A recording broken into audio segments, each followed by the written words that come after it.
Good afternoon, everyone, or good morning, or sorry, I have jet lag. My door-to-door trip was 24 hours yesterday, coming from a earthquake-stricken country.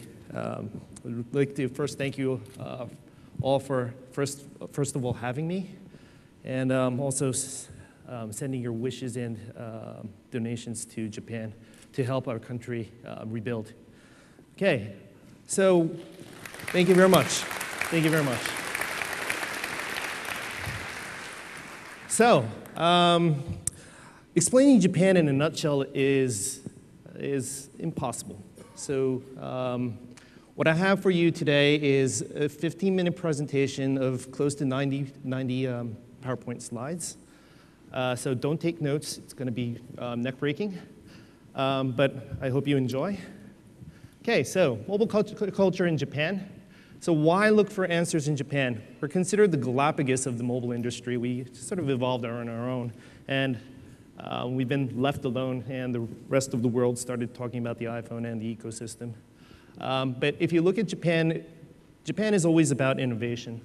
And you see all these things, mobile internet, camera phone, MMS, what have you. These all started in Japan in these years, and this is just a sort of like a timeline to let you know that we were there a little ahead of the rest of the world. Okay, so I come from this island country of 130 million people where 110 million mobile subscribers are using the mobile phone every day. 9 in 10 use mobile data services, and almost all of us are on 3G. And moving on to LTE, we are switching off our 2G networks this year, and we have switched on our 3.9G, which is LTE. This year. So why that is in a nutshell, sorry, there's a copyright issue, but the operators are the benevolent dictator. They sit in the middle of a mobile ecosystem which controls the mobile manufacturers, the mobile content providers, and the platform vendors. So they control the ecosystem to make an ecosystem work as it's supposed to be. So that's the reason why we have very high spec handsets, no device fragmentation, and we have unwalled gardens, meaning if we build one content, we could port it to any other network that is available in Japan. And also, we've helped content providers flourish because the revenue share always favors the content providers. And as you can see, 90% is always given back to the content providers. I think Google, Apple and Nokia are doing a good job, but we give back 90%. So, also, messaging is almost free. We consider it free because it's in our data plan, and it's extremely rich, not 140 characters. It supports up to 10,000 characters, mobile links, mobile PC compatible emoticons, attachments up to 10 megabits. This has been the default since 2001. And 49% of our mobile data users are on data flat rate plans.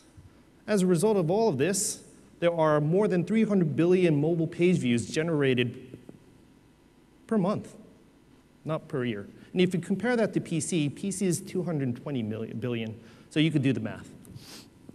Okay, just to tell you how much teens and tweens love mobile in Japan, we did a survey a little while ago and found out that 90% of the youngsters from 16 to 24-year-olds use the mobile internet at least once. Okay, this is the same elsewhere. But 61% of those said, no, we use it more than an hour a day. What's shocking is there are 1 in 4 youngsters using the mobile internet to do something, I'll explain later, more than 3 hours a day. And their valuable time spent on such things as buying things, taking pictures, reading a book, reading manga, social networking services, games, music, radio, TV, augmented reality search, what have you. We're not rethinking possible. We're living possible now. So, for example, navigation services in Japan, these are 3D polygon engines that run and vibrate in your pocket when you need to make a right turn or a left turn. People are searching for jobs. The economy in Japan is actually not that well, so people are using mobile devices to search for jobs. You can see that the orange guys are employers and the purple is people looking for jobs. That's not a very good market. Anyway, we also have a concierge service on one of the biggest mobile network carriers, NTT Docomo. It basically evolves around your preferences and your user data and GPS. So it tells you when you're going to miss a train this morning because the weather stopped the train, tells you when you have to take your garbage out, tells you when your plane is due, tells you when you have to give the DVD back to the rental office. And there are more than 4 million paid subscribers paying at least €2 per month on this, for this service. And it's coming to smartphones in this year. Also, people complain that you can't make money from digital television or mobile TV broadcasting. Not so. NTT Docomo teamed up with the biggest entertainment company called Avex in Japan, and they sort of like figured things out. They said, we've failed to deliver something compelling because we try to cram a TV screen into a mobile screen. True. So what they did was they casted and tailored TV programs just for the mobile phone. So they had actors, coming to the studios and doing dedicated programs for the mobile screen. Now we have more than 1.5 million paid subscribers paying, again, €2 per month. And the conversion rate from free user to paid subscriber is over 70%. Okay, social networking services. Japan is all about avatars. Not the movie Avatar, but avatars. The Japanese people, including myself, are not particularly outgoing people, so we like to hide our identity. Anyway, let me tell you some things about social networking in Japan. Very, very popular. There are 3 big social networking services in Japan. One of the biggest is called Mobage, and it's run by a company called DNA. They recently bought out a California company called NG Moco, and they are on their verge towards world domination. Well, they create more than 100 billion page views per month alone. So I gave you a figure that the total mobile page views per month on mobile in Japan was 300 billion. So Mobage alone generates about a third. Just to give you a comparison of a brand that you're familiar with, Yahoo on PC generates about 80 billion page views. So you could see that social networking services are far more popular in terms of access. I'm going to hide the figures for the Western guys, but the average revenue per user, if you compare them across all these guys, you can see that the Japanese social networks are very, very profitable. They make about an average of like $4.50 US, $5 US per month per user or subscriber. In comparison, you can see that the global standard of Facebook is left behind in the competition. Okay, I was talking about teens and tweens, but the adults have fun too. This is my grandma's phone. It has the pedometer. So it says, today, she took 64 steps at 6:31 p.m. So she attaches it, she carries that phone around, so she sort of like monitors her health by tracking how many steps she took. Okay, a lot of Japanese people like to work in the garden. So when you're out in the garden, you have to have something that's water resistant. So the senior phones, we call them senior phones, are basically waterproof. You could drop it in water or orange juice or your plants, what have you, and it'll survive. Also, it checks your golf swing too. Japanese people are especially golf fanatics, so you could put your mobile phone here, make a swing, and it'll tell you if blanked or something. I'm not a golf player, so really I don't follow this trend, but yeah, it's something for my dad's generation. So, some stats. The Japanese mobile content industry is close to $6 billion US. In terms of mobile commerce, we're close to 10 billion US. And when we talk about mobile commerce, it's always about fashion, books, magazines, CD, DVD, cosmetics, foods, things that are very popular on PC commerce too. So the carriers have dedicated shopping sites or shopping malls. This is from the second largest carrier, KDDI, AU. And those are popular, but the really popular ones are doing really something interesting. This is a site called Girls Walker. It's a dedicated site for girls, women who are into fashion. And what's really interesting about this site is that they went beyond the site and they started doing their own fashion shows and said, we could probably gather 30,000, 40,000 screaming young girls into an auditorium, have them pay 20 euros a pop, run a fashion show for 2 hours, and have them buy on the spot. So these girls are using the mobile on the spot, looking at the girls, but also glancing into their mobiles and making a purchase on the spot. That generates $500,000 US in just 2 hours. Another thing is local area mobile TV. It's a hassle to get a broadcasting license in Japan. So what happens is that Fujitsu, a large manufacturer, came up with a solution where they made a solution with an antenna that you could place anywhere to broadcast local TVs. So they did something with Unilever in Shibuya, which is a very large fashion-centric city in Tokyo, where you get off the train, you scan a QR code, you're led to a site, tells you where to go, you go to the area, and then you are pushed a message to switch on your digital TV. You watch a digital TV broadcast or a commercial, at the end you get a coupon, and then you go home with a new shampoo. Okay, so I'm boring you, so you're getting tired? Just a few more examples. Now I'm going on to NFC, Near Field Communications.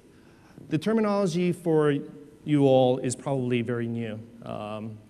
Google has been talking about incorporating the international standard NFC onto their new Android OS. I think it was 2.3 or 2.4 or any future version. But in Japan, we've had NFC or our variant from 2004. So what we do with NFC is up here, we board a plane, we board a train, use it as student identification cards, we use it as e-cash, online payment, e-tickets. We use it to get into mansions or your own apartment, and et cetera. One of the most popular is the transportation. So people swipe their mobile phone across the turnstile and then get onto trains. And this didn't happen in a day. There was a lot of planning. And when the mobile carriers introduced this technology, they said, well, it has to be integrated into what you do every day. Unless you do so, people will shy away from it. So, Rome wasn't built in a day. There was a lot of planning and a lot of experience, a lot of micro enhancements that led to the success of NFC being on mobile phones and being used very widely.